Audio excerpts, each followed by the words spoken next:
अपना के मांगे मैया अवध सिंहुरवा हो कि अमर कैदना।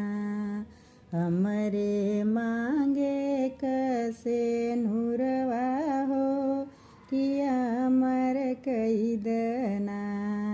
हमरे माथे कटी कुलिया हो कि अमर कैदना।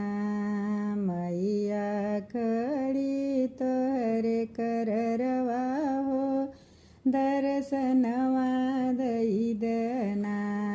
मैया खड़ी गंगा जल बिचवा हो दर्शनवा दैदना।